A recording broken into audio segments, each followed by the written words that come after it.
The wind cut sharply through the bus stop, the kind of cold that seeps into your bones and makes patience feel impossible. People stood in silence, shoulders tense, eyes fixed anywhere but on each other. In the middle of it all, a woman trembled, pulling her coat tighter as the night grew colder. What no one noticed, what no one could have guessed, was that one quiet act about to happen would change 2 lives forever. He had been standing there for several minutes, waiting like everyone else. His jacket was old, the fabric worn soft from years of use, but it still held warmth. He noticed the woman shivering, her breath visible in the air, her hands trembling as she tried to hide how cold she really was. Others glanced briefly and turned away. He didn't. Something in him refused to ignore it.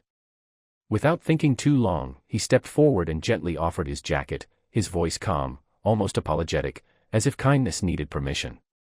The woman looked up, startled. She studied his face, trying to understand why a stranger would do something so selfless without being asked. After a moment, she accepted, wrapping the jacket around herself. The warmth surprised her, but not as much as the sincerity in his eyes. They exchanged a few quiet words, about the delay, the cold, the long day behind them. Nothing personal. Nothing revealing.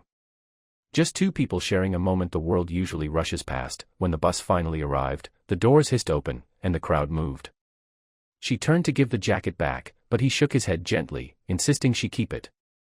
The bus pulled away, and through the window, she watched him disappear into the night, standing alone in the cold he had just taken from her. She clutched the jacket close, not realizing that this small kindness would stay with her far longer than the warmth ever could. As the city lights blurred past the bus windows, her thoughts lingered on him.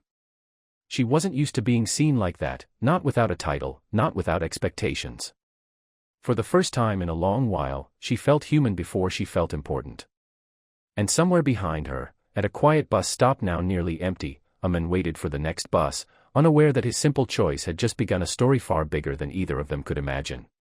Days passed, but the memory refused to fade. In a city that moved too fast to remember faces, the woman kept thinking about the bus stop, the cold wind, and the stranger who gave without hesitation. She hung the jacket carefully in her apartment, telling herself she would return it someday, though she had no idea how. Every time she looked at it, she felt something unfamiliar, gratitude without obligation, warmth without a transaction. By the end of the week, she was back in her element, seated at the head of a long conference table surrounded by glass walls and quiet authority. She was a CEO, respected and feared in equal measure, used to making decisions that affected thousands. Yet as reports were presented and numbers discussed, her mind drifted.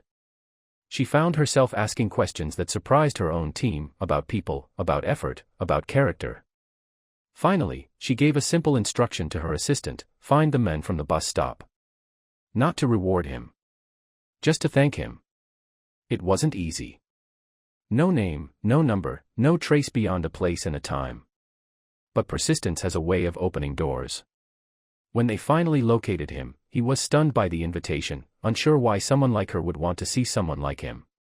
He arrived wearing his best clothes, nervous but respectful, still unaware of who she truly was. When she walked in and placed the jacket gently on the table between them, recognition dawned slowly in his eyes. She thanked him first. Not with speeches or promises, but with honesty. She told him that his kindness had reached her at a moment when she felt invisible despite her success. He listened quietly, embarrassed by the attention, insisting anyone would have done the same. She smiled, knowing that wasn't true. That was when she offered him an opportunity, not as charity, but as trust. A chance to work, to grow, to be seen for who he was. He accepted with humility, determined to earn what was given. Over time, he proved that character and effort mattered more than background. And every now and then, when the office grew cold from long hours and hard decisions, she would remember a bus stop, a worn jacket, and the moment she learned that the greatest leaders are shaped not by power, but by compassion freely given.